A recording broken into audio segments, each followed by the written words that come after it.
Hello everyone, welcome to our YouTube channel SK Sankalp. My self SK. Economics के अभी तक हमारे कितने लेक्चर हो चुके हैं? आपने पढ़े होंगे 10 से 11 लेक्चर हो चुके हैं। उसी लेक्चर के सिलसिले को हम आगे बढ़ाएंगे। मैं ऐसी आशा करके चल रहा हूँ, ऐसा मान के चल रहा हूँ कि आप लोग उसको देख भी रहे होंगे और उसको पढ़ भी रहे होंगे और समझ भी रहे होंगे। अगर समझ में नहीं आ रहा है तो पूरा कमेंट सेक्शन आपके लिए खुला है, कुछ भी उसमें लिख सकते हैं पॉजिटिव वे में।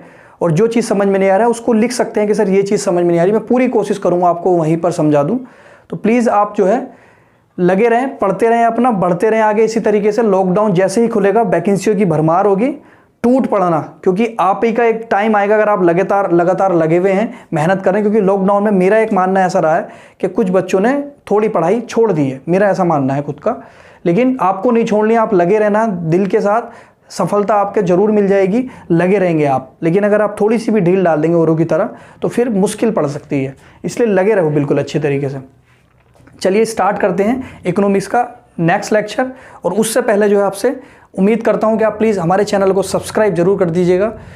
अच्छा लगेगा, आप सब्सक्राइब करेंगे, पढ़ेंगे।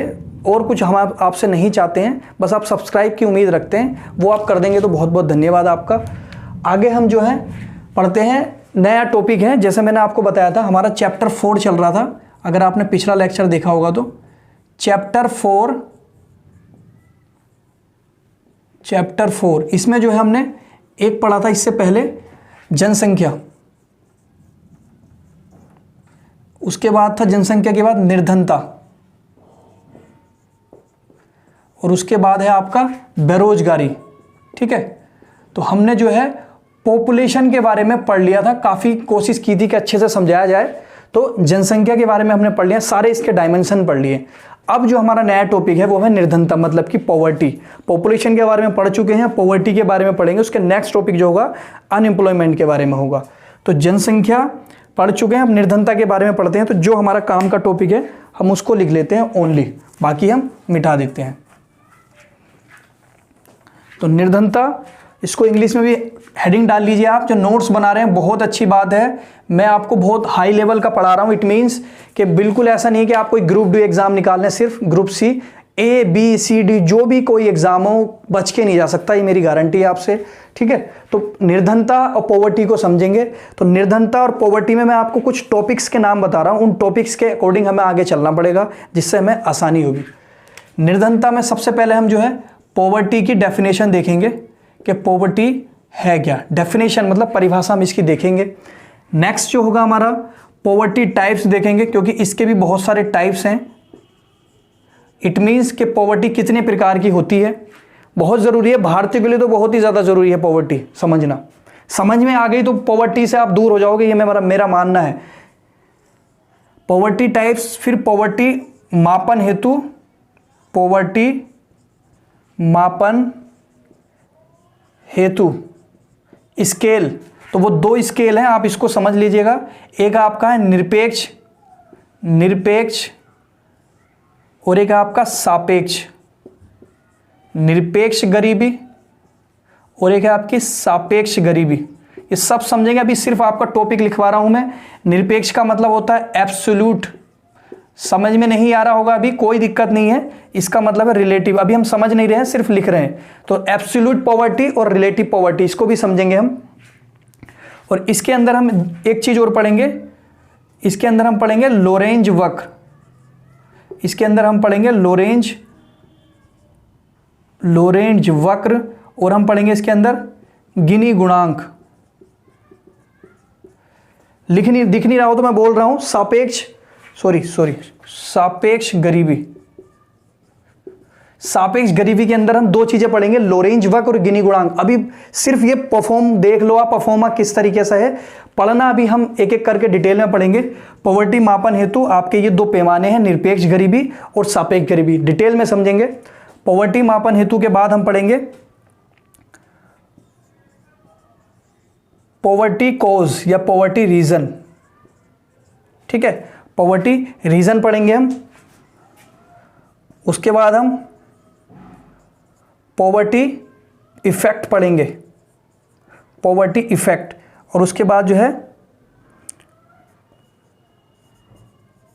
पॉवर्टी से लड़ने के प्रयास, या सॉरी इसको दूर करने के प्रयास लिख सकते हैं आप, ज़्यादा अच्छा रहेगा, दूर करने के प्रयास। मतलब कि हमारी पॉवर्टी को दूर करने के लिए सरकार क्या क्या प्रयास कर रही है, पॉवर्टी के कारण क्या क्या है, पॉवर्टी से इफेक्ट क्या पड़ता है किसी व्यक्ति पर, समाज पर, पॉवर्टी दूर कैसे की जा सकती है, तो ये सारी चीज़ें हैं। और लास्ट में हम लिखेंगे पॉवर्टी के उपाय, गरीबी के दूर करने के उपाय। जो प्रयास किए गए हैं वो अलग चीज़ है कि कर लिए प्रयास सरकार ने, लेकिन अभी और उपाय जो निकल कर आते हैं कि ये सॉल्यूशन है पॉवर्टी को दूर करने के, ये अभी किए नहीं है, सॉल्यूशन दे रही है, लोग देते हैं, कोई भी दे सकता है, आप भी दे सकते हैं, मैं भी दूंगा आपको जब पढ़ाऊंगा। तो poverty reason, poverty effect, poverty दूर करने के प्रयास जो सरकार कर चुकी है, और पॉवर्टी उपाय जो आप मैं देंगे, मैं जो दूंगा आपके भी होंगे, तो वो आपके मैं कमेंट सेक्शन में जब डिस्कस करूंगा तो आपसे डिमांड करूंगा कि आप कमेंट सेक्शन में इसका डिस्कस करें, बताएं मुझे। तो जो हमारे लिए बहुत बड़ी भयावह स्थिति है किसी भी देश के लिए, बहुत खतरनाक स्थिति, मैं आपको बताऊंगा कैसी है। तो निर्धनता पॉवर्टी के अंदर ये टॉपिक्स हैं। पहले हम सबसे पहले समझेंगे पॉवर्टी की डेफिनेशन, पॉवर्टी की डेफिनेशन समझेंगे, ठीक है। तो इसको दाएं बाएं ना करते हुए आगे की तरफ चलते हैं हम। पॉवर्टी की डेफिनेशन क्या है, तो आप हेडिंग डाल लीजिएगा परिभाषा, नोट्स बनाते चलिएगा, ऑफलाइन पढ़ लो ऑनलाइन पढ़ लो सब सेम है, ठीक है। बस ये है कि ऑफलाइन में आपको सामने टीचर दिखता है, अभी ऑनलाइन में सामने ही है टीचर, लेकिन आप उसको टच नहीं कर सकते, बाकी सब कुछ सेम है, पढ़ाया वढ़ाया सब। और मैं मानता हूं कि आपको यहाँ ज़्यादा कंटेंट मिल जाएगा, ऑफलाइन में इतना कंटेंट नहीं देते हैं क्योंकि 1 घंटे की क्लास होती है, यहाँ पर तो हम कितनी क्लास लेते रहेंगे आपकी, पूरे दिन पूरे शाम, कुछ पता नहीं। तो परिभाषा पहले पॉवर्टी की समझेंगे, ठीक है, बहुत आसान है। तो पॉवर्टी की जो परिभाषा है, देखिए किसी समाज में अगर किसी व्यक्ति को उसकी मानवीय आवश्यकताओं, किसी व्यक्ति को मान सकते हैं या फिर किसी समाज में उस समाज को या फिर किसी व्यक्ति को, दोनों ले सकते हैं आप, उसकी मानवीय आवश्यकताएं, अगर किसी समाज में किसी व्यक्ति की मानवीय आवश्यकताएं पूरी नहीं हो पा रही हैं या पूरी नहीं होती हैं, तो उस स्थिति में वो व्यक्ति क्या है या फिर वो समाज क्या है जिसकी मानवीय आवश्यकताएं पूरी नहीं हो रही है, वो आपका क्या है, वो निर्धन है, वो क्या है, आपका गरीब है। अब इसमें एक मोटा मोटा टर्म आया है, वो है आपका मानवीय जरूरत। अगर किसी समाज में समाज को या सामाजिक व्यक्तियों को या व्यक्ति को पर्टिकुलर उसकी मानवीय आवश्यकताएं या मानवीय जरूरत पूरी नहीं हो पाती है, तो वो व्यक्ति क्या है, आपका निर्धन है, गरीब है। मानवीय आवश्यकताएं में मैं अगर बात करूं, तो आपका पौष्टिक आहार,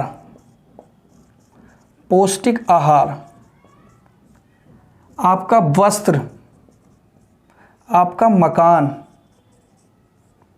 ये रोटी कपड़ा मकान, एक तरीके से आप मोटा मोटा अपनी लैंग्वेज में समझ सकते हैं, रोटी कपड़ा मकान मतलब ऐसी चीजें, ऐसी वस्तु, ऐसी ज़रूरतें जिसके बिना आदमी का जीना संभव ना हो या आदमी का गरिमापूर्ण जीवन जीना संभव ना हो या फिर उसका जीना ही मुश्किल हो जाए।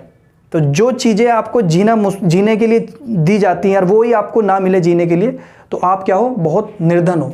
तो इसलिए एक अच्छा जीवन जीने के लिए जो ज़रूरत वाली चीज़ें हैं वो अगर मिल जाएं, मानवीय ज़रूरत पूरी हो जाए, मानव की अगर ज़रूरत पूरी हो जाए, तो मानव की ज़रूरत यही होती है, रोटी कपड़ा मकान, तो उस स्थिति में क्या है, वो निर्धन नहीं है। अगर यही चीज़ नहीं मिल रही है आपकी, तो वो व्यक्ति या वो समाज क्या है, निर्धन है। उसके पास आवास नहीं है, उसके पास वस्त्र नहीं है, उसके पास क्या नहीं है, पौष्टिक आहार नहीं है, तो वो क्या है, निर्धन है। लेकिन उसके पास पौष्टिक आहार भी है, वस्त्र भी हैं अच्छे और मकान में भी ठीक ठाक रहता है, तो वो निर्धन से ऊपर आ जाता है। लेकिन आपको मैं बता दूं, पौष्टिक आहार तो छोड़ो, एक टाइम का खाना भी सही से नहीं मिल पाता है लोगों को, और वस्त्र की तो बात ही नहीं करता मैं, और मकान की तो उससे ज़्यादा मैं बात ही नहीं कर रहा। तो वो आपको मैं कैटेगरी बता रहा हूँ। तो ये परिभाषा है, जो मनुष्य की आवश्यकताएं अगर पूरी नहीं हो रही हैं, जो मानवीय आवश्यकताएं हैं, तो वो व्यक्ति निर्धनता में आ जाता है, निर्धन बन जाता है। अलग अलग देशों में इसकी डेफिनेशन अलग है, मैं इसको अलग बता रहा हूँ। भारत जैसे देश में रोटी कपड़ा मकान, आपने मूवी भी देखी होगी जिसमें ये दिखाया गया है कि रोटी कपड़ा मकान जो है बेसिक ज़रूरत है। तो भारत जैसे देश में ये चीज़ें मिल जाए तो वो भारत में वो व्यक्ति जो है निर्धन की कैटेगरी से, जो मापदंड बनाया गया है उस मापदंड से ऊपर हो जाता है निर्धनता का, ठीक है, ये उससे ऊपर हो जाएगा। लेकिन मुझे बताओ अमेरिका जैसे विकसित देश में, क्योंकि अर्थव्यवस्था के आर्थिक विकास के आधार पर यह परिभाषा डिसाइड होती है।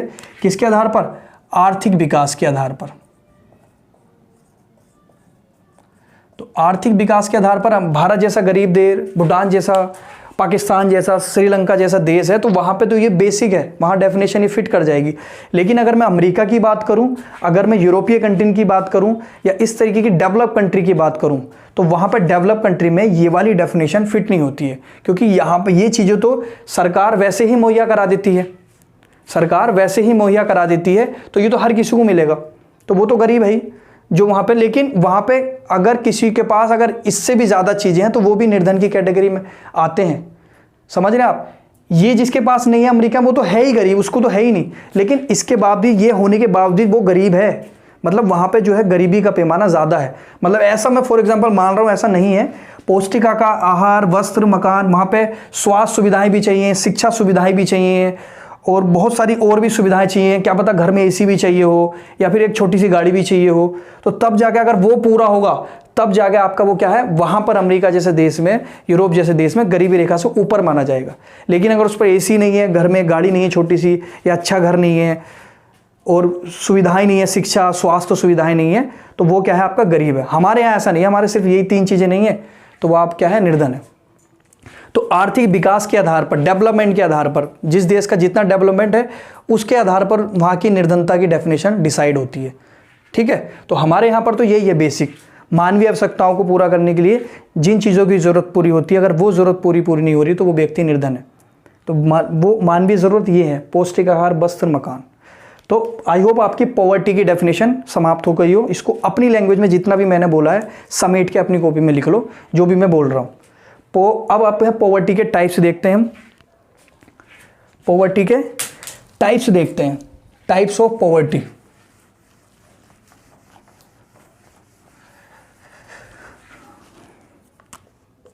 पॉवर्टी के टाइप्स, तो पॉवर्टी टाइप्स में मैं आपसे कहूंगा, पहले तो लोकल लैंग्वेज का यूज करूंगा मैं। हमेशा गरीब, हमेशा गरीब, कभी कभी गरीब, कभी कभी गरीब, और फिर कभी नहीं गरीब, मतलब कि कभी नहीं है वो गरीब। तो 1 2 3। तो ये वाला जो गरीब है, इसमें जो पहला टाइप है, इसको बोलते हैं आप चिरकालिक, चिरकालिक गरीब या निर्धन। इसको इंग्लिश में अगर मैं बात करूं तो क्रोनिक पॉवर्टी। क्रोनिक पॉवर्टी वो पॉवर्टी है, या चिरकालिक पॉवर्टी वो पॉवर्टी है जो हमेशा गरीब है, हमेशा गरीब रहता है और हमेशा गरीब रहेगा भी। तो वो आपकी कैसी पॉवर्टी है, चिरकालीन। चिरकालीन का मतलब लंबे समय तक, चिरकालीन। क्रोनिक पॉवर्टी मतलब इसमें जो आएगा वो आएगा भूमिहीन व्यक्ति आएगा, जिसके पास कोई भूमि नहीं है, और मजदूर आएगा जो हमेशा गरीब रहेगा। मजदूर जो रिक्शा चलाता हो, मजदूर जो ठेला चलाता हो, तो वो हमेशा ही गरीब रहेगा। ये नहीं कि ठेला चलाते चलाते वो लखपति, करोड़पति, अरबपति बन जाएगा। तो जो लंबे टाइम तक गरीब है, तो पहली आपकी जो हमेशा गरीब मतलब चिरकालीन पॉवर्टी, तो पहला टाइप्स आपका आता है क्रोनिक पॉवर्टी। वो लोग जो हमेशा गरीब रहेंगे, तो वो कौन रहे, जो भूमिहीन है बेचारे, और जो मजदूर हैं, ठेला चलाते हैं, रिक्शा चलाते हैं, किसी के यहाँ मजदूरी करते हैं, तो बहुत कम आय इनकम होती है। तो ये आपका चिरकालीन पॉवर्टी, तो क्रोनिक पॉवर्टी में लिख लेना आप इसको। अब हमेशा गरीब वाले हो चुके हैं आपका कभी कभी गरीब, कभी कभी गरीब। तो इसमें आपके 2 गरीब आते हैं, एक ओकेजनली पॉवर्टी,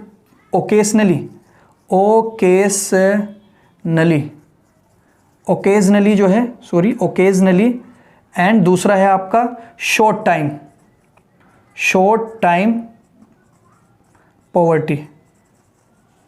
ओकेजनली पॉवर्टी और short time poverty. Occasionally poverty का मतलब वो आपका कभी कभी रहता है, क्या रहता है, कभी कभी रहता है। ओकेजनली गरीब, जैसे कि उसका कोई काम है वो नहीं चल रहा, बहुत टाइम से नहीं चल रहा, जैसे लॉकडाउन में जो बहुत अच्छे अमीर भी हैं वो गरीब हो जाएंगे, तो आपका क्या है, ओकेजनली गरीब हो जाता है। वैसे वो ठीक ठाक है, वैसे क्या है, वो ठीक ठाक है, मतलब ओकेजनली है। और शॉर्ट टाइम का मतलब कुछ टाइम के लिए गरीब, कुछ टाइम के लिए गरीब, कुछ टाइम के लिए गरीब, फिर बाद में जो है अमीर हो जाएगा। तो शॉर्ट टाइम गरीब भी होते हैं कुछ, बाद में अमीर हो जाते हैं। ये जो है ओकेजनली पॉवर्टी का मतलब जब काम मिलेगा तो गरीब से ऊपर आ जाएगा और जब काम नहीं मिलेगा तो गरीब से नीचे आ जाएगा। जैसे कि किसान है, कोई कृषक है, छोटा कृषक है, उसकी अगर कृषि अच्छी हो जाए तो क्या होगा बताओ? कृषि अच्छी हो जाए तो वो पॉवर्टी रेखा से ऊपर आ जाएगा। पॉवर्टी रेखा होती है वो मैं बताऊंगा, हालांकि ये भी आप समझ सकते हैं, रोटी कपड़ा मकान से ऊपर है उसकी स्थिति है तो वो क्या है आपका गरीब नहीं है। तो ओकेजनली पॉवर्टी का मतलब काम अच्छा मिल रहा है, मजदूरी ठीक ठाक मिल रही है और एक अच्छा जीवन यापन कर रहा है, तो ओकेजनली पॉवर्टी है, मतलब कि काम नहीं मिलता है ओकेजनली कभी कभी, तो वो आपका कभी गरीब हो जाता है। शॉर्ट टाइम पॉवर्टी जो कुछ टाइम के लिए, जो कुछ टाइम के लिए जो होते हैं। एक होता है कभी कभी, कभी नहीं, तो वो तो कोई कभी है ही नहीं गरीब, जो मतलब कि जिसका व्यापार बिजनेस बहुत अच्छा हो, बड़े बड़े उसकी कंपनी हो, तो वो आपका मोटा मोटा है कि कभी नहीं। तो वो कभी नहीं का मतलब जो है कभी नहीं है उसका नॉन पुअर, इसको आप ऐसे लिख सकते हो नॉन पुअर। ठीक है, तो ये तीन आपको टाइप्स याद रखने हैं, जिसके अंदर पहले वाले में तो क्या है क्रॉनिक चिरकालिक जो रहेगा हमेशा, और कभी कभी मतलब कि कभी रहता है कभी नहीं होता है, तो ये कभी है बाद में नहीं रहेगा। ओकेजनली पॉवर्टी का मतलब मौसम के हिसाब से कभी है कभी नहीं है, और ये नॉन पुअर, ये तो कभी रहेंगे नहीं पुअर। तो पॉवर्टी के टाइप्स आपको मेरी समझ में मुझे लगता है आ गए होंगे। दोबारा देख लेना वीडियो, रिवाइंड करके समझ में आ जाएगा। बहुत हल्के हैं सब, मैंने आपके ये समझाने के लिए इस तरीके से तैयार कर रखा है जिससे आपको चीज़ें समझ में आ जाए इजीली। तो आपका जो है अब देखेंगे हम पॉवर्टी मापन हेतु निरपेक्ष गरीबी और सापेक्ष गरीबी। ये थोड़ा सा अच्छा भी है और थोड़ा सा टफ भी है, लेकिन कोई नहीं, आपके लिए कोई टफ नहीं, आपकी समझ में आएगा ये। पॉवर्टी मापन हेतु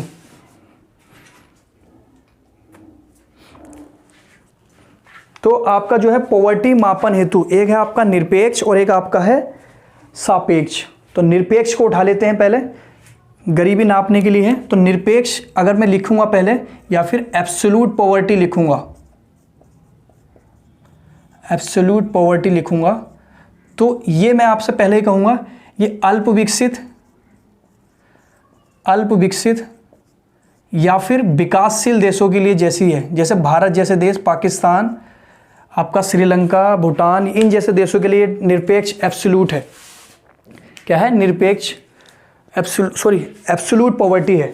ठीक है, तो अल्प विकसित और विकासशील जो उनके लिए डेफिनेशन है, बड़े देशों के लिए नहीं है। कहने का मतलब अमेरिका और यूरोपियन देश जैसे के लिए ये डेफिनेशन नहीं है, ये दूसरी वाली आएगी जब मैं आपको बताऊंगा। तो आपको एब्सोल्यूट पॉवर्टी दिखनी है, समझनी है क्या है। तो एब्सोल्यूट पॉवर्टी अल्प विकसित या विकासशील देशों के लिए होती है, तो इसको समझ लेते हैं। ये वह पॉवर्टी है, निर्धनता है, जिसमें जो है सरकार कोई मापदंड निर्धारित कर देती है, और मापदंड निर्धारित करने का मतलब कोई रेखा बना देगी, तो वो पॉवर्टी रेखा होगी। पॉवर्टी रेखा से नीचे जो होंगे वो आपके गरीब होंगे, और इससे ऊपर जो होंगे वो गरीब नहीं होंगे, ये गरीब होंगे। तो मेरा कहने का मतलब ये है, जो सरकार है अपने देश में एक पॉवर्टी मापदंड निर्धारित कर देती है, उस मापदंड पर जो खरा उतर जाता है वो ऊपर चला जाता है गरीबी रेखा से, जो नहीं उतर पाता है वो नीचे रह जाता है। खरा उतरने का मतलब उसके पास इतने रिसोर्सेस हैं तो वो आपका ऊपर हो जाएगा, नहीं है रिसोर्सेस तो वो आपका नीचे हो जाएगा। फिर मैं आपसे कहूँगा, यहाँ पर सरकार जो निर्धारित करती है मापदंड, वो अपनी औकात के हिसाब से करती है। औकात के हिसाब से अगर सरकार के पास रिसोर्सेज ज़्यादा है, संसाधन ज़्यादा है, तो वो पॉवर्टी रेखा भी उसी हिसाब से निर्धारित करेगी। मतलब कि अगर सरकार हमारी अमीर है या फिर हमारा देश विकसित है, अमेरिका में इसका मापदंड निर्धारित करने का तरीका कुछ और होगा। तरीका का मतलब उसका जो है रेखा, गरीबी रेखा बहुत ऊंची लेवल की होगी। ये नहीं कि आपकी बहुत यह है कि उसमें रोटी कपड़ा ही मिल जाए। मेरा कहने का मतलब ये है, राष्ट्रीय संसाधन के आधार पर ये रेखा निर्धारित होती है। जिसके पास जितने अच्छे संसाधन, उसी हिसाब से ये रेखा अच्छी हो जाती है। लेकिन अल्प विकसित और विकासशील देश में स्थिति थोड़ी गड़बड़ रहती है, राष्ट्रीय आय कम होती है, नेशनल आय या रिसोर्सेज संसाधन कम होते हैं, तो उस हिसाब से जो पॉवर्टी की रेखा निर्धारित की जाती है। इस पॉवर्टी रेखा से जो नीचे आ जाते हैं वो गरीब हैं, और इससे ऊपर जो हो जाते हैं वो आपके गरीबी रेखा से ऊपर हो जाते हैं। तो ये आपकी कौन सी पॉवर्टी है? Absolute poverty. इसमें जो है पर्टिकुलर एक व्यक्ति है, पर्टिकुलर एक व्यक्ति है। इसमें ये नहीं कि पूरे पूरे परिवार को या पूरे पूरे समाज को काउंट करेंगे। पूरे पूरे परिवार को और समाज को काउंट नहीं करेंगे। इसमें एक पर्टिकुलर, एक एब्सोल्यूट निरपेक्ष, अकेला, अलग, एब्सोल्यूट का मतलब निरपेक्ष, दूसरे से बिल्कुल अलग निरपेक्ष, तो वो आपका अल्प विकसित और विकासशील। तो मैं फिर आपसे बता रहा हूँ, एक सरकार द्वारा एक मापदंड निर्धारित कर दिया जाता है, उस मापदंड के नीचे जो आ जाता है वो गरीबी है, गरीब है, निर्धन है, पॉवर्टी है उसके अंदर, और उससे ऊपर जो चला जाता है वो गरीबी रेखा से ऊपर हो जाता है। ठीक है, सरकार जो है ये जो रेखा निर्धारित करती है वो अपने संसाधन के हिसाब से कर देती है। अमेरिका जैसा देश, उसके संसाधन ज़्यादा है तो उसकी रेखा ऊँची होगी, और आपका भारत, श्रीलंका, पाकिस्तान जैसा देश, इसकी रेखा नीचे होगी क्योंकि संसाधन कम है। इसको जल्दी बनाइएगा।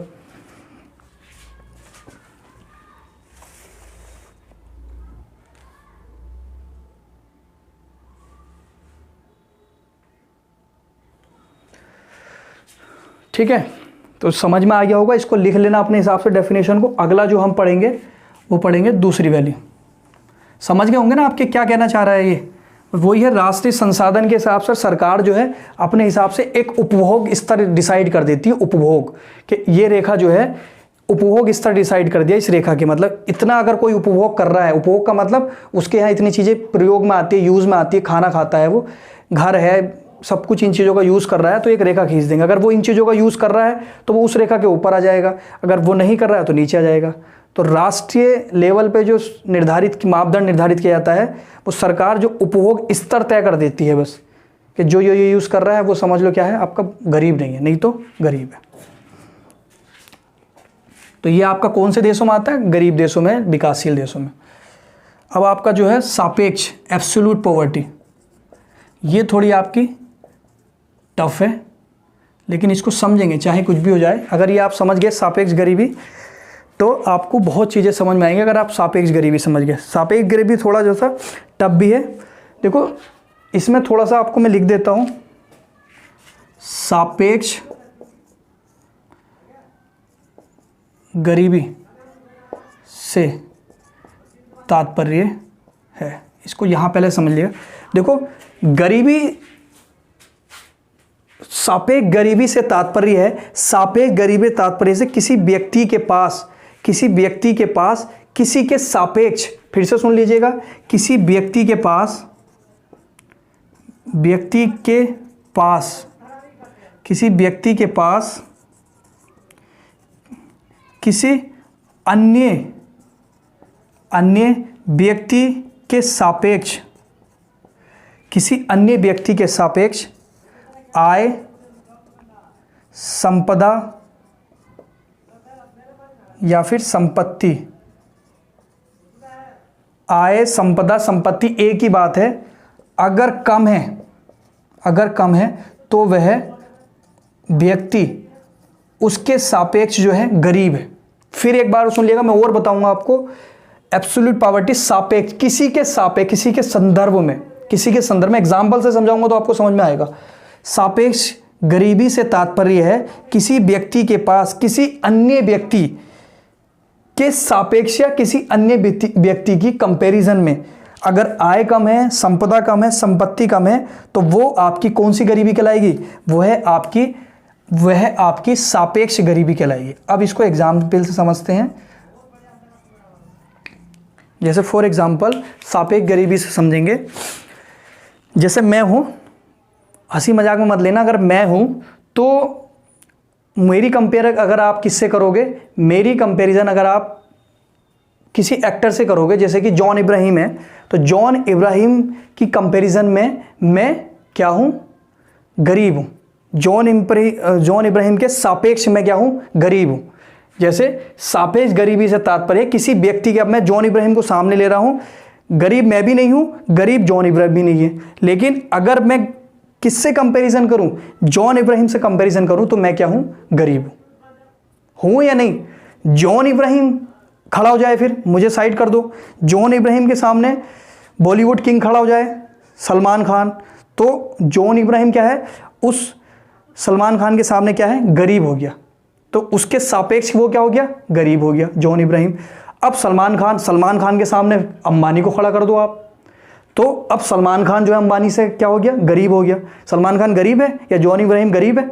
तो ये गरीब नहीं, लेकिन किसी के सापेक्ष, किसी के संदर्भ में अगर इनकी डेफिनेशन निकाली जाए गरीबी की, तो सलमान खान जॉन इब्राहिम से गरीब मैं हूं, जॉन इब्राहिम सलमान खान से गरीब है, और सलमान खान जो है आपका अंबानी से गरीब है, अंबानी जो है बिल गेट्स से गरीब है, जो अमेरिका का संस्थापक है, कंपनी जो है उसकी माइक्रोसॉफ्ट, उसका जो मालिक है, तो अंबानी उससे गरीब है। मेरे से भी कुछ गरीब होंगे, ऐसी बात नहीं है, तो उनसे भी कोई ना कोई गरीब होगा। तो एक दूसरे के अगर सापेक्ष से अगर निकाली जाए, अगर स्थिति निकाली जाए एक दूसरे के सापेक्ष संदर्भ में, तो कोई ना कोई गरीब है। अगर आप पर्टिकुलर अगर आप मुझे निकालेंगे तो मैं निरपेक्ष गरीबी में नहीं आऊँगा।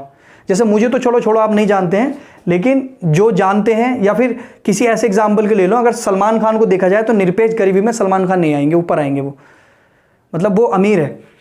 तो कहने का मतलब ये है, फिर से मैं आपको बता रहा हूं, सापेक्ष गरीबी निम्न वर्ग, चलो एग्जाम्पल ले लेता हूं। यहां पर एक है आपका निम्न वर्ग दिख रहा होगा, फिर आपका लोअर मध्य वर्ग, लोअर मध्य वर्ग, एक आपका अपर मध्य वर्ग,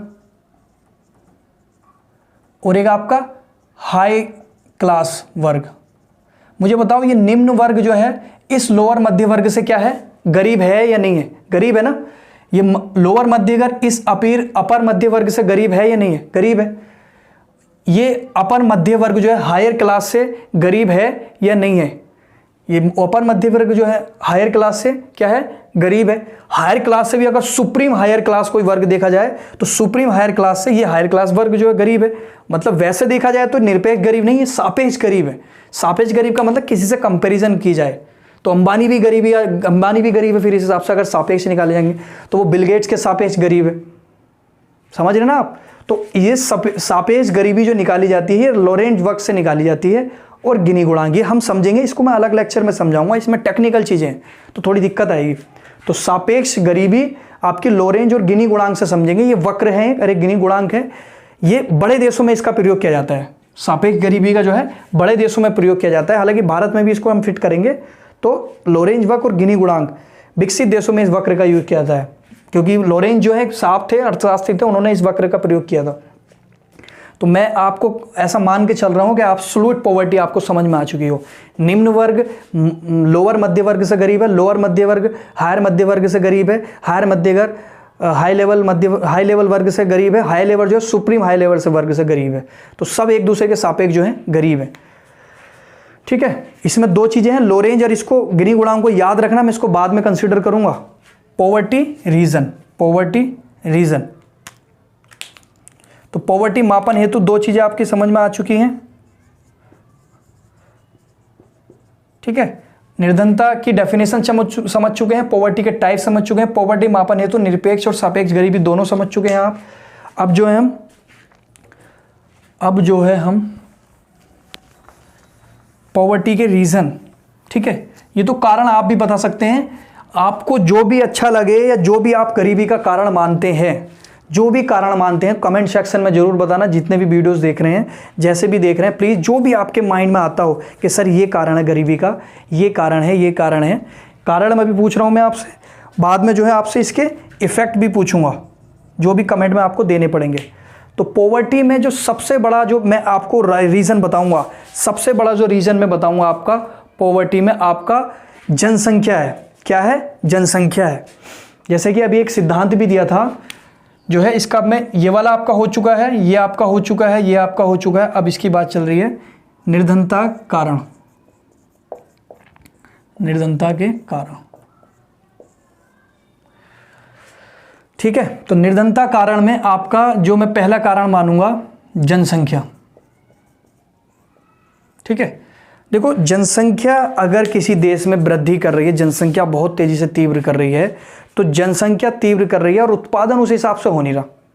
ठीक है, रोजगार उस हिसाब से मिल नहीं रहा, तो रोजगार और उत्पादन, जनसंख्या बढ़ रही है और रोजगार मतलब कि नौकरियां या किसी भी तरीके का रोजगार या फिर उत्पादन ये कम हो रहा है लगातार।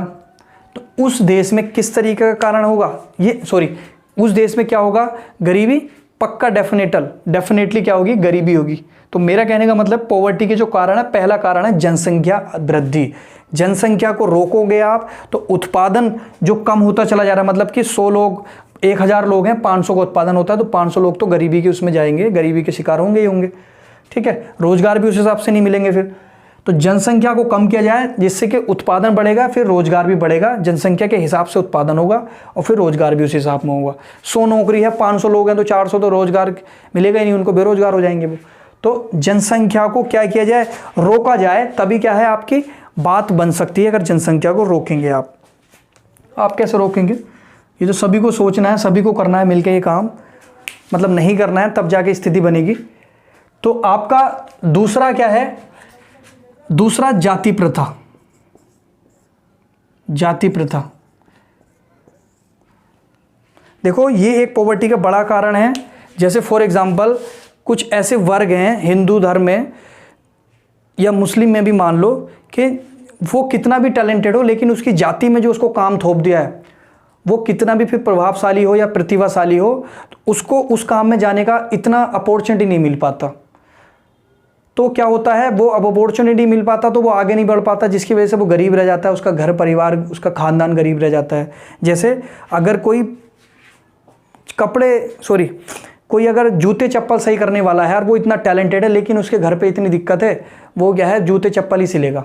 उसको जो है एक दबाव है आपका एक समाज का कि तू ये काम है तो तू भी यही काम करेगा, तेरा ये काम है तो तू ये काम करेगा, ठीक है। धोबी है कपड़े धोगा, नाई है बाल काटेगा, चमार है जो है आपके जूते सिलेगा, या फिर आपका इसी तरीके से कोई अगर साफ सफाई करने वाला तो वो उसी कास्ट का। मतलब ये कहने का मतलब ये है एक जाति का एक प्रथा बनी आ रही है कि इस जाति का आएगा तो यही काम करेगा, तो वो आगे कैसे बढ़ेगा भाई, उसका टैलेंट कुछ और है, उसके अंदर प्रतिभा कुछ और है, ये काम कैसे करेगा वो। तो एक जाति प्रथा ने जो है गरीबी बहुत ज़्यादा बना के रखी है भारत में या कहीं भी बहुत सारी जगह, ठीक है। दूसरा क्या है आपको, तीसरा ये पॉइंट ध्यान रखना, तीसरा आपका बेरोजगारी, अनएम्प्लॉयमेंट। अगर कोई व्यक्ति किसी तरीके से जाति प्रथा को तोड़ के, उस चक्र को तोड़कर चला भी जाता है, तो उस स्थिति में क्या है, उसने शिक्षा तो हासिल की अच्छी, लेकिन रोजगार होने की ना वजह से उसको उसकी योग्यता के हिसाब से काम ना मिलने की वजह से वो बेरोजगार हो जाता है।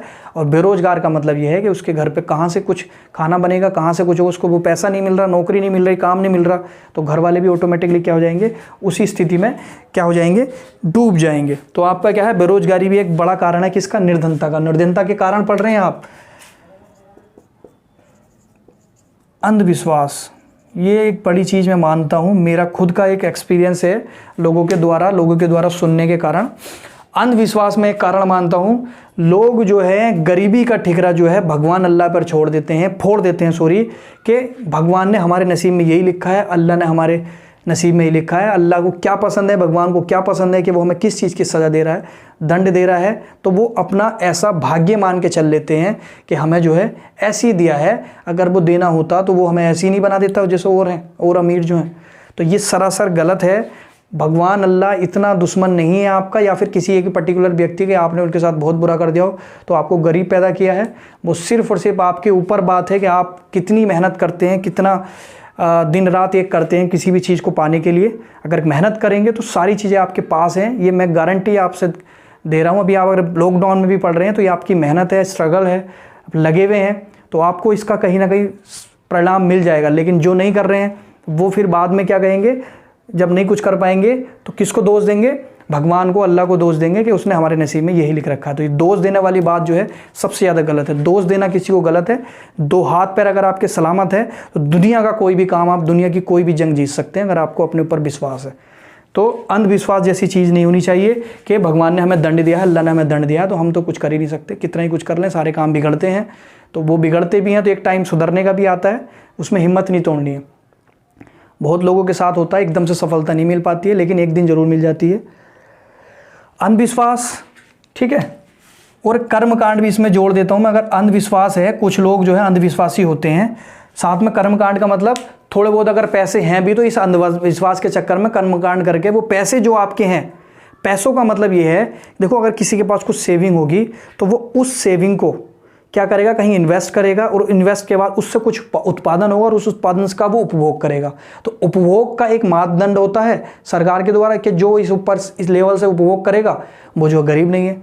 तो मेरा कहने का मतलब यह है जो आय थोड़ी बहुत है, पैसे वगैरह जो है सेविंग हुए हुए, वो अंधविश्वासी कर्मकांडों में खर्च कर देते हैं कि भगवान ये करेगा अल्लाह ये करेगा, चादर चढ़ा दो, भगवान ये करेगा अल्लाह ये करेगा, कहीं पर जो है मुर्गा काट के उसकी गर्दन काट के उसे कहीं किनारे पर नहर के दबा के आ जाओ, ठीक है, मोमबत्ती जला दो, अगरबत्ती जला दो, या फिर लुढ़कते हुए कहीं जाओ, या मंदिर में पूजा के चारों तरफ चक्कर लगाओ। ये मतलब एक अंधविश्वास सा होता है।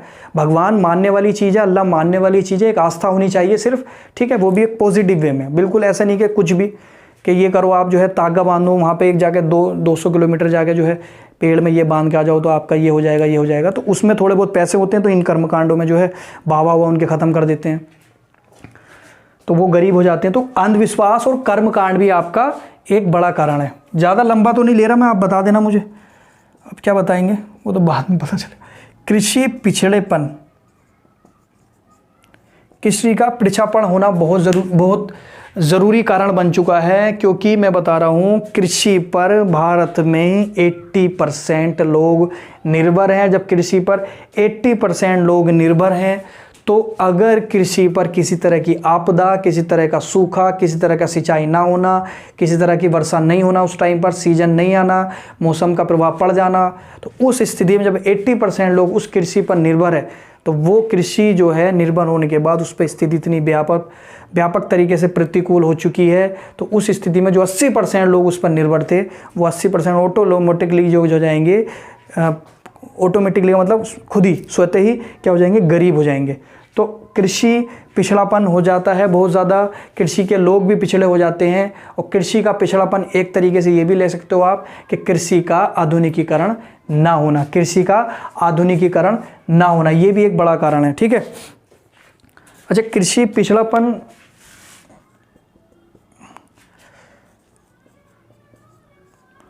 ये आपका कृषि निर्भरता होगा।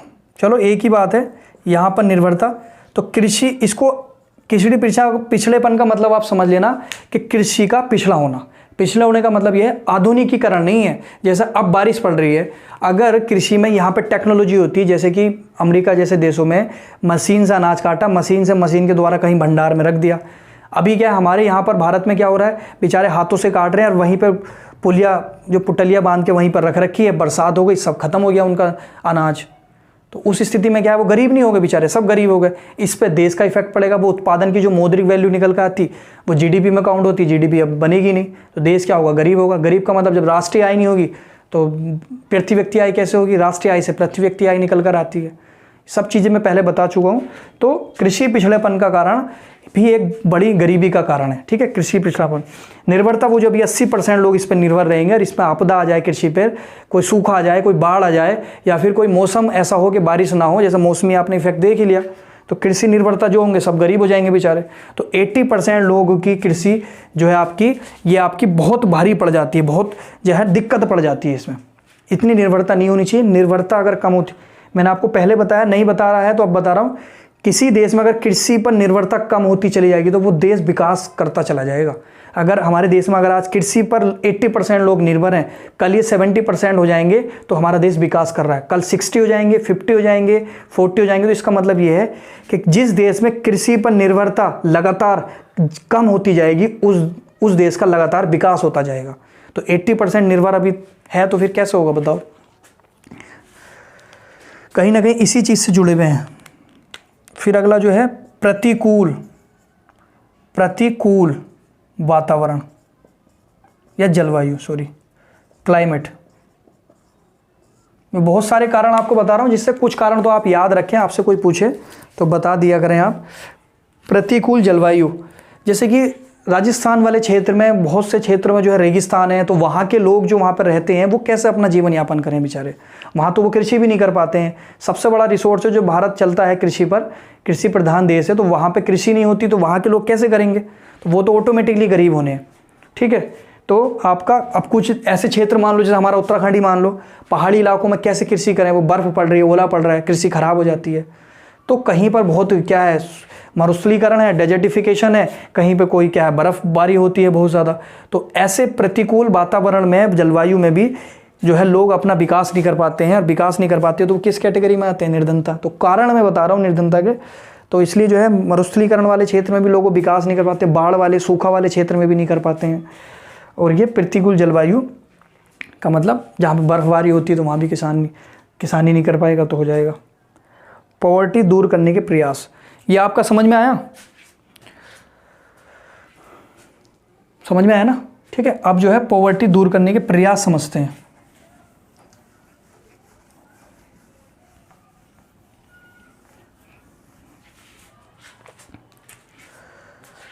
प्रयास ये समझ में आ चुका है। इफेक्ट, अच्छा इफेक्ट देख लेते हैं पहले। Effect, poverty effect. Poverty effect तो बहुत ही ज़्यादा, इफेक्ट का मतलब दुष्प्रभाव जो पड़ते हैं गरीबी के। जैसे फॉर एग्जांपल कोई व्यक्ति गरीब है, ठीक है, कारण उसका यही है कि जो कृषि कार्यों में लगा हुआ है, कृषि नहीं हो पाई इस बार, गरीब हो गया या गरीब है, तो उस पर प्रभाव क्या पड़ेंगे? उस पर प्रभाव देखते हैं। अब उस पर प्रभाव ये पड़ेंगे, उसका मानसिक, आर्थिक, सामाजिक विकास नहीं हो पाएगा। वो क्या हो जाएगा? अवरुद्ध हो जाएगा। समाज में उसका कोई इज्जत नहीं होगी गरीबी के कारण, आर्थिक इनकम नहीं होगी तो वो बेकार। वैसे मानसिक का मतलब जो आपका एक लेवल होता है कि हाँ मेरे पास पैसा है तो एक कॉन्फिडेंस आता है, वो भी एक कहीं ना कहीं मानसिक संतुलन भी बिगड़ सकता है या अवरुद्ध हो सकता है। तो कृषि के दुष्प्रभाव में एक नेगेटिव इम्पैक्ट ये भी पड़ता है, कोई व्यक्ति गरीब है तो सामाजिक, आर्थिक और उसका मानसिक विकास नहीं हो पाता है, वो अवरुद्ध हो जाता है। क्या है? रुक जाता है बेचारे, परेशानी की वजह से। तो आपका एक क्या है? सामाजिक, मानसिक, आर्थिक विकास अवरुद्ध, रुक जाता है। दूसरा बड़ा कारण है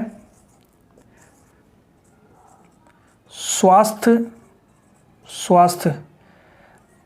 पॉइंट आप लिख लें, वैसे मैं बोल रहा हूँ, आप अपने हिसाब से लिख लें। जैसे कि अगर स्वास्थ्य जैसे या फिर पोषण वाली चीज़ें, अगर पोषण नहीं मिल पाएगा, उसको अच्छे से खाना नहीं मिल पाएगा, पौष्टिक वाले खाना नहीं मिल पाएगा, उसको दूध या फिर कोई जो नॉर्मल एक बॉडी के लिए चाहिए, हेल्दी के लिए या फिर एक एनर्जी के लिए, अगर उसको वो चीज़ें नहीं मिल पाएंगी तो उसका स्वास्थ्य कैसा हो जाएगा? स्वास्थ्य क्या हो जाएगा? उसका खराब हो जाएगा, बेकार हो जाएगा। क्यों? गरीबी के दुष्प्रभाव इस पर पड़ेंगे। गरीब है, आर्थिक आय नहीं, तो क्या खा लेगा बेचारा? एक रोटी, आधी रोटी, फिर उसके बाद चटनी या फिर वटेवर जो भी इस तरह की चीज़ें, तो वो गरीब की स्थिति में उस पर ये इम्पैक्ट पड़ेगा गरीब होने के बाद। स्वास्थ्य खराब हो जाएगा, सामाजिक, मानसिक, आर्थिक सब उसका विकास रुक जाएगा, अवरुद्ध हो जाएगा। सबसे बड़ी बात ये कारण है आपका परिवार टूट जाता है। परिवार जो है टूट जाता है। परिवार टूटने का मतलब, भले ही पैसों को लोग कुछ जो है बहुत स्मार्ट बनते हैं कि पैसा कुछ नहीं होता, ये नहीं होता, वो नहीं होता, लेकिन मैं ऐसा मानता हूँ कि पैसा ही सब कुछ है। क्योंकि परिवार को परिवार बनाए रखने के लिए पैसा बहुत ज़्यादा कंपलसरी है। अगर परिवार में या समाज में या आपकी फैमिली में पैसा नहीं है तो इस पैसे ना होने की वजह से जो है थोड़ी थोड़ी प्रॉब्लम लगी रहेगी। क्या? जैसे परिवार में जरा सी बात को लेकर झगड़े होने लगेंगे, झगड़े के बाद वो लड़ाई होने लगेगी, लड़ाई के बाद फिर वो किसी चीज़ में बदल जाएगी। कोई अगर फैमिली है तो वो टूट जाएगी, या फिर जो है एक दूसरे को गाली गलौज देकर तलाक ले लेंगे, डिवोर्स ले लेंगे, पूरा परिवार टूट जाता है। मतलब परिवार टूट जाता है। फिर किसी का जो है यौन उत्पीड़न हो रहा है, या किसी का मतलब बहुत सारी प्रॉब्लम है जो आप सोच रहे होंगे, तो परिवार टूट जाता है। भिक्षावृत्ति को भी जो है क्या मिलता है? सहारा मिलता है। भिक्षावृत्ति बढ़ जाती है अगर लोग जो हैं अपनी आजीविका चलाने के लिए, वो बेचारे जब पैसा उन पे नहीं है, दिक्कत नहीं, बहुत ज़्यादा दिक्कत है पैसों की, तो क्या करेंगे यार? गरीब भिक्षा ही मांगेगा, भीख मांगेगा। देखते ही होंगे आप एग्जाम्पल। तो पॉवर्टी के इफेक्ट जो निकल कर आते हैं भिक्षावृत्ति के रूप में भी निकल कर आते हैं। लोग जो है, व्यक्ति जो है या कोई भी जो बेचारे को इनकम नहीं है, आय नहीं है, तो क्या करेगा? भीख मांगेगा। तो भिक्षावृत्ति आपका निकल कर आती है। बाल श्रम बढ़ जाता है। मतलब कि अगर परिवार का मुखिया जो मेन है, पापा, भैया बड़े या वटेवर, कोई भी ऐसा जिम्मेदार व्यक्ति, रेस्पॉन्सिबल व्यक्ति, अगर उसकी इनकम नहीं है, आय नहीं है, तो घर के बच्चे जो हैं बेचारे किस में धकेले जाते हैं? या फिर खुद चले जाते हैं, या फिर जो भी परेशानी है, खाने के लिए तो कुछ करना ही पड़ेगा, तो वो बच्चे जो है बेचारे बाल श्रम का शिकार हो जाते हैं। बचपन में ही जो है मजदूरी करने लगते हैं। बाल श्रम का शिकार हो जाते हैं। तो ये पॉइंट एक बार अपने दिमाग में इनको सोचेगा, ये पॉइंट वाकई में इफ़ेक्टिव है या नहीं है, इनको जल्दी से आप उतार लीजिएगा अपने स्तर से।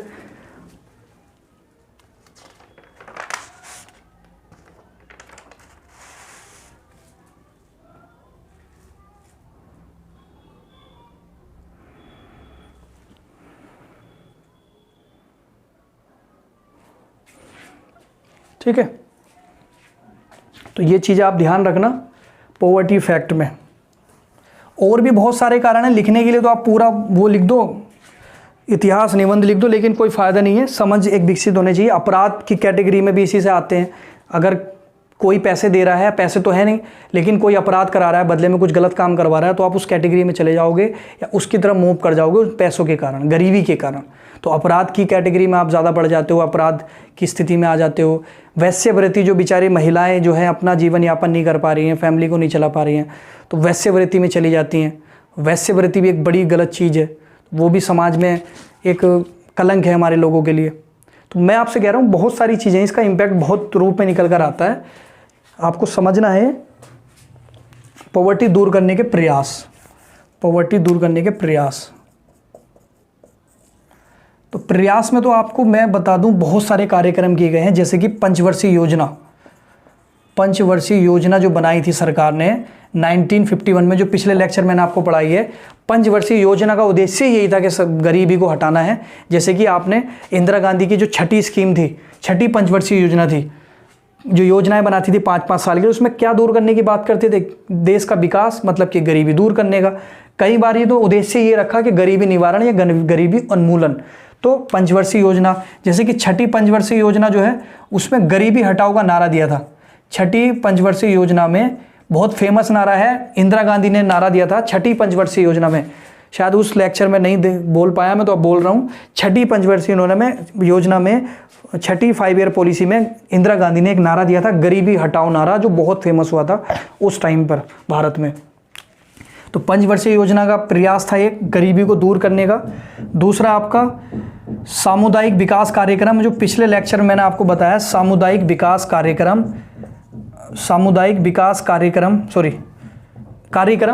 1952, सामुदायिक विकास कार्यक्रम।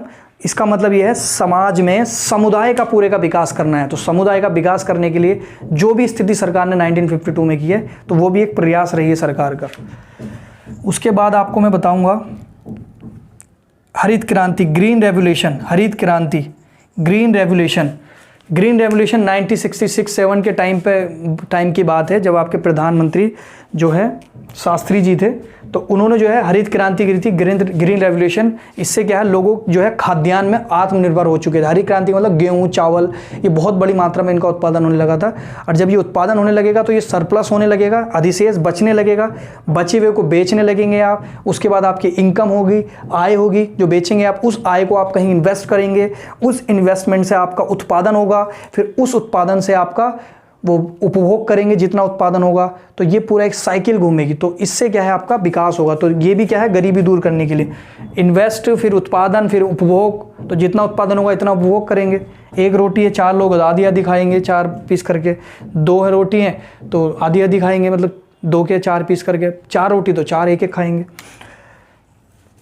हरित क्रांति, सामुदायिक विकास कार्यक्रम, पंचवर्षीय योजना। एक मनरेगा स्कीम चलाई थी, अगर आपको पता है, 2005-6 की बात है। फरवरी 2006 में इस तरीके की बात बोली थी कि हर व्यक्ति को 100 दिन की काम की गारंटी, 100 दिन के काम की गारंटी, काम दिया ही जाएगा। भले सरकार काम दे ना दे, लेकिन 100 दिन का आपकी सैलरी इनकम जरूर आ जाएगी। काम वो कुछ भी कराए तो 100 दिन के काम की गारंटी, पैसा जरूर मिल जाएगा 100 दिन के काम का।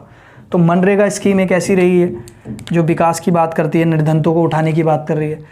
और आपका पंचायती राज जो बलवंत राय मेहता समिति, जो 1957 में जो समिति बनाई थी, उसने पंचायती राज व्यवस्था को क्या किया था, इंट्रोड्यूस किया था पंचायती राज व्यवस्था को, जिसको 1993 में क्या मिला था, एक संवैधानिक अधिकार मिला था कि संविधान में ये बात जो है अमेंडमेंट करके 74वां संविधान, 73-74 संविधान करके इसको, मतलब चलो इसको भूल जाओ, पंचायती राज व्यवस्था को करने के लिए, गरीबों को मजबूत करने के लिए किया गया था। ये पॉलिटी का पार्ट है तो तब समझेंगे। पंचायती राज व्यवस्था इसका मतलब ये है कि जो गरीब हैं, जो गांव है, गांव गरीब हैं, उनको जो है आत्मनिर्भर बनाना है। वहाँ पे जो है थोड़ी थोड़ी शक्ति का विकेंद्रीकरण करना है। जैसे सेंट्रलाइज सरकार है, सारी सरकार जो है एक ही बंदे पर नहीं रहेगी, वो सरकार शक्ति जो है सब लोगों पर रहेगी। जैसे अब गांव के प्रधान के पास भी शक्ति है, तो उस टाइम पे पंचायती राज का मतलब क्षेत्र पंचायत, जिला पंचायत, गांव पंचायत बनाई गई, जिससे वहाँ के लोगों को अधिकार दिए गए और वो अपने अधिकारों को जो है गरीब की मदद करेंगे, अपने अधिकारों से उनको जो है विकास करेंगे। ग्राम प्रधान कुछ मदद करेगा, सरकार उधर से मदद प्रोवाइड कराएगी, तो वो सड़कें, ज़रूरी चीज़ें, तो वो आप पूरी एक पंचायती राज व्यवस्था एक सिस्टम है। तो पंचवर्षीय योजना, सामुदायिक विकास, हरित क्रांति, मनरेगा, पंचायती राज, ये सारी चीज़ें और बहुत सारी योजनाएं आपकी बनाई गई, बहुत सारी योजनाएं आपकी बनाई गई और बहुत सारी आपकी समिति बनाई गई, योजनाएं, समिति बहुत सारी बनाई गई, बहुत सारे कार्यक्रम चलाए गए। जो मैं आपको बता रहा हूँ, सरकार ने 1951 के बाद बहुत सारी योजनाएं बनाई हैं, बहुत सारी समिति का मतलब समिति देखेगी कि किस तरीके की गरीबी है, इसको दूर करने के लिए कहा, इसको जो है दूर से दूर मतलब कि ज़्यादा से ज़्यादा इसको क्या किया जाए, दूर किया जाएगा, इसके लिए क्या कार्य किए जाएँ, इन सब की बातें की गई। तो योजनाएं, समिति बनाई गई समय समय पर। ये बहुत सारी समिति हैं, तेंदुलकर समिति, लकड़वाला समिति, आपकी ऐसी आपकी और भी बहुत सारी समिति हैं। अगर मैं आपको बताऊं, सचिन तेंदुलकर एक समिति थी और आपका लकड़वाला एक समिति थी, और इसी तरीके से बघन समिति भी थी। तो ऐसी बहुत सारी समिति थी जिनको हम अगले लेक्चर में भी देखेंगे। फिलहाल अभी जो है लास्ट और देख लेते हैं पॉवर्टी के उपाय, सुझाव। तो आप अपनी लैंग्वेज में पॉवर्टी के क्या उपाय दे सकते हैं, आप पॉवर्टी के क्या उपाय दे सकते हैं। तो पॉवर्टी के उपाय में अगर मैं बात करूं तो आपके क्या हो सकते हैं, जैसे कि सबसे पहले जो मैंने आपको बताया था, पॉवर्टी रीजन में जनसंख्या को क्या किया जा सकता है, कम किया जा सकता है, जिससे कि क्या है, पॉवर्टी दूर हो सकती है। अगर जनसंख्या, पॉपुलेशन अगर डिक्रीज करेंगे आप, तो सीधी सी बात है आपकी क्या हो सकती है। मेरा कहने का मतलब ये, जो पॉवर्टी के रीजन थे, जो कारण थे, उनको पलट देना है बहुत हद तक। जो कारण मैंने आपको लिखवाया उनको अपनी समझ के हिसाब से पलटना है। जैसे कि अगर मैं आपसे कह रहा हूँ, अगर कृषि का पिछड़ापन है, तो कृषि पिछड़ेपन को क्या कर दिया जाए, दूर कर दिया जाए, उसका आधुनिकीकरण कर दिया जाए, जो इसमें मैंने लिखवाया था। कृषि पर जो निर्भरता थी उसको कम कर दिया जाए, तो भी गरीबी कम हो सकती है। या फिर आपकी जनसंख्या को कम कर दिया जाए, तो भी आपकी क्या हो सकती है, कम हो सकती है। बेरोजगारी की जगह रोजगार दिया जाए, तो भी आपकी कम हो सकती है। ठीक है, अंधविश्वास को खत्म कर दिया जाए, प्रतिकूल वातावरण जो उसको अनुकूल वातावरण बनाया जाए, भ्रष्टाचार को कम कर दिया जाए।